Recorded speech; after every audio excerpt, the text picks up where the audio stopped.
गोंदिया जिले ने इस वर्ष नागपुर प्रतिस्पर्धी खेल प्रतियोगिता का आयोजन किया था और पुलिस महानिरीक्षक डॉक्टर दिलीप पाटिल भुजबल ने पुरस्कार वितरित कर इस खेल प्रतियोगिता का समापन किया है। चंद्रपुर जिले ने सबसे अधिक पुरस्कार जीते हैं और जल्द ही यह राज्य स्तरीय खेल प्रतियोगिता ठाणे में आयोजित की जाएगी, ऐसी जानकारी पुलिस महानिरीक्षक ने दी है। खेल प्रतियोगिता 11 दिसंबर को शुरू हुई थी और इसमें गोंदिया, भंडारा, चंद्रपुर, गढ़चिरौली, नागपुर, वर्धा के पुलिस कांस्टेबल अधिकारियों और कर्मचारियों के बीच खेल प्रतियोगिताएं हुई और इसमें एथलेटिक प्रतियोगिता, throwball, football, hockey, baseball, volleyball, kabaddi, cricket, running के साथ साथ ताइक्वांडो, बॉक्सिंग सहित 16 खेल शामिल थे। 11 दिसंबर से शुरू हुए इस खेल प्रतियोगिता का कल 15 दिसंबर को गोंदिया पुलिस मुख्यालय में समापन हुआ। चंद्रपुर जिले को सबसे अधिक पुरस्कार मिले, उसके बाद गढ़चिरौली दूसरे स्थान पर, वर्धा तीसरे स्थान पर, भंडारा चौथे स्थान पर, गोंदिया 5वें स्थान पर और नागपुर जिला 6ठे स्थान पर रहा। जल्द ही ठाणे जिले में राज्य स्तरीय खेल प्रतियोगिता आयोजित होगी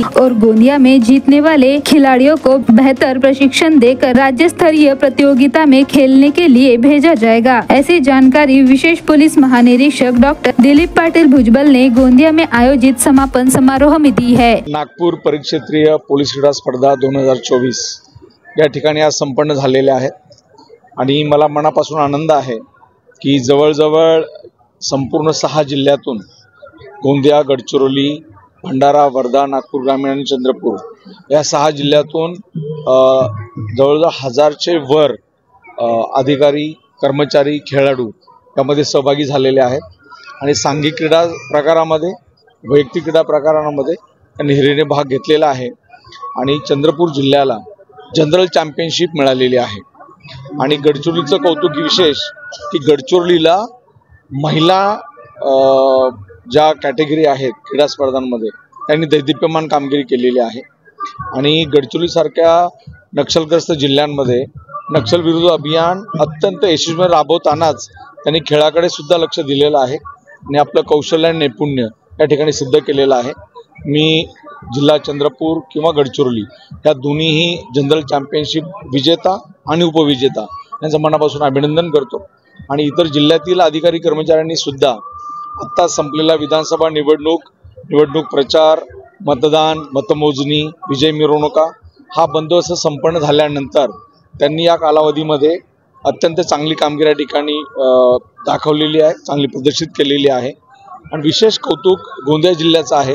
गोंदिया जिल्ह्याला यजमानपद भूषवलेलं आहे आणि त्यांनी सुद्धा अत्यंत व्यावसायिक पद्धतीने या सगळ्या क्रीडा स्पर्धा आयोजन केलेलं आहे, ज्याला आपण दैदिप्यमान म्हणूयात, भव्यदिव्य म्हणूयात अशा पद्धतीचं नियोजन झालेलं आहे। मी पोलीस अधीक्षक गोंदिया आणि त्यांची संपूर्ण टीम यांचे मनापासून अभिनंदन करतो आणि तुम्ही सर्व पत्रकार बांधव यांची सुद्धा चांगली साथ, समर्थ साथ मिळालेली आहे आणि याचं वार्तांकन असेल, त्याबद्दलच्या बातम्या असतील, व्हिडिओ क्लिपिंग असेल, आम्हाला त्या ग्रुपद्वारे आणि तुमच्या वार्तांकनाद्वारे आम्हाला माहिती मिळत होती। मी मनापासून आपणा सर्वांचंही या निमित्तानं अभिनंदन करतो, आपणा सर्व धन्यवाद देतो। जानेवारी किंवा फेब्रुवारी 2025 मध्ये राज्यस्तरीय पोलीस क्रीडा स्पर्धा ह्या ठाणे शहर या ठिकाणी आयोजित होणार आहे आणि आपल्या नागपूर परिक्षेत्राचा संघ आम्ही आता निवडणार आहोत। त्यांना एक उच्च दर्जाचं प्रात्यक्षिक प्रशिक्षण आणि सराव शिबिर 1-1.5 महिन्याचा आम्ही आयोजित करणार आहोत आणि राज्यस्तरावर सुद्धा या निमित्तानं चांगली कामगिरी, चांगलं प्रदर्शन राहील याबद्दल मला खात्री आहे आणि विशेषतः राज्यस्तरावर आणि ऑल इंडिया लेवलवर, राष्ट्रीय स्तरावर आपले बरेचसे खेळाडू आजही चांगली तयारी करतायत, त्याची प्रॅक्टिस करतायत, सराव करतायत। त्यांनाही आम्ही प्रोत्साहन देणार आहोत, त्यांनाही उत्तेजन देणार आहोत, जेणेकरून आपल्या राज्याची कामगिरी राष्ट्रीय स्तरावर सुद्धा अत्यंत अग्रक्रमाने पुढे राहील याबद्दल आम्ही प्रयत्नशील आहोत। त्यात नक्की यश मिळेल याबद्दल खात्री आहे। थँक्यू, धन्यवाद। बरोबर, यावेळेस 11 ते 15 डिसेंबर या कालावधीत आपल्या इथे नागपूर रेंज क्रीडा स्पर्धा आपल्या इथे पार पडल्या आणि खूप मोठ्या उत्साहाने आणि खूप मोठ्या चांगल्या सहभागाने स्पर्धा पार पडल्यात। तर एक नक्कीच गोंदिया जिल्हा पोलीस दलासाठी आनंदाचा आणि अभिमानाचा क्षण आहे। याच्यामध्ये 16 खेळ होते जवळपास। सांघिक खेळामध्ये hockey, football, basketball, volleyball, kabaddi, kho kho हे खेळ होते आणि वैयक्तिकमध्ये मग ॲथलेटिक्स होते, उशू, तायक्वांदो, कुस्ती या प्रकारचे जवळपास 16 खेळ होते आपल्याकडे। जवळपास 6 जिल्हे आपले गोंदिया, गडचिरोली, नागपूर ग्रामीण, वर्धा, भंडारा, चंद्रपूर या 6 जिल्ह्यामधील जवळपास 850 महिला आणि पुरुष खेळाडूंनी याच्यामध्ये सहभाग घेतलेला होता.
भंडारा जिला वासियों के लिए खुश खबर है।